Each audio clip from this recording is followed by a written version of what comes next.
કિસ્મત સવારી ST bus અમારી ના સૂત્રને એસટી બસના ડ્રાઈવર દારૂમાં મિલાઈને પી ગયા હોય તેમ જણાઈ રહ્યું છે। આ વચ્ચે ડ્રાઈવર નશાની હાલતમાં એસટી બસ હંકારતો હોવાનું સામે આવ્યું છે। મળતી માહિતી અનુસાર કરજણથી મોરબી જતી એસટી બસનો ડ્રાઈવર નશાની હાલતમાં બસ હંકારતો હોવાનું સામે આવ્યું છે।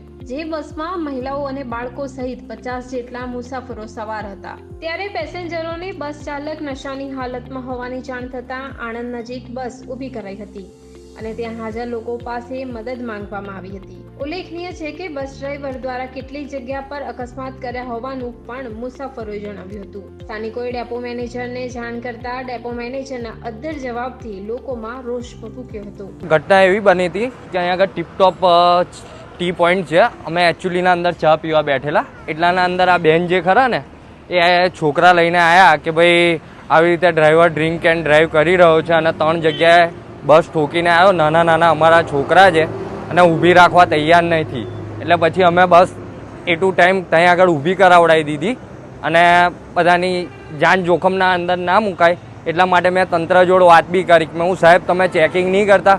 અત્યારે કોઈ ગરીબ માણસ હોય અને ટિકિટ લીધા વગર ઉપર ચડ્યો હોય તો એનો દંડ કેટલો ફાટે છે?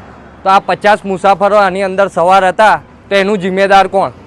મેં તંત્ર જોડે વાત કરી, તંત્ર દ્વારા મને જણાવવામાં એવું આવ્યું કે એ બધી થોડી જવાબદારી અમે લેતા હોઈએ, અમે થોડું બધું ચેક કરવા રહેતા હોય। એટલે મારે કહેવાનું મતલબ એ જ થાય છે સરકારને કે તમે જેટલા બી ડ્રાઈવર તમે રાખો છો એસટીની અંદર તો એક વખત અવશ્ય ચેક કરો કે એણે ડ્રિંક નહીં કર્યું કે કર્યું છે, કેમ કે એ ડ્રાઈવર અત્યારે કાર ચાલકને ડ્રિંક એન્ડ ડ્રાઈવના અંદર ગુનો નોંધવામાં આવે છે તો પછી આ બસ સવાર 50 જણને લઈને જ્યારે નીકળે છે ત્યારે એ લોકોને કંઈ થઈ જશે એનું જિમ્મેદાર કોણ? આ બધા નાના છોકરા એ લોકો જોડે હતા। આ ભાઈ બાધા પૂરી કરવા નીકળ્યા હતા, એમના છોકરાની માનતા હતી, તો આ જે થશે એનું જિમ્મેદાર કોણ?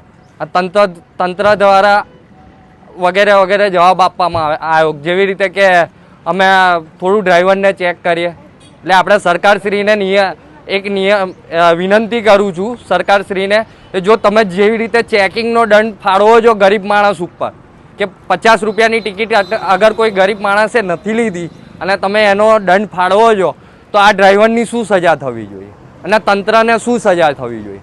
મારે એટલું જ કહેવું છે, બીજું કંઈ કહેવું નથી। હું મારા છોકરાની માનતા પૂરી કરવા જોતો, વળતા રિટર્ન આવતે મીનાવાડાથી આવતા રિટર્ન વડોદરાથી બેઠા એસટીમાં અને વળતા આવતા 3 વાર ઓવરટેક મારી ઠોકી બસ આને અને અમને સાહેબને ફોન કર્યો ત્યાં ડેપોમાં તો ડેપોમાંથી સાહેબ એવું કહેશે કે રિટર્ન ભાડું એ નહીં મળે, તમને આપવાનું પણ ના પાડે છે। બરાબર, સાહેબને ફોન કર્યો કંડક્ટરે અને ડ્રાઈવરે દારૂ ફૂલ પીધેલો છે અને બ્રિજ ઉપર બસ ઊભી રાખી દીધી છે।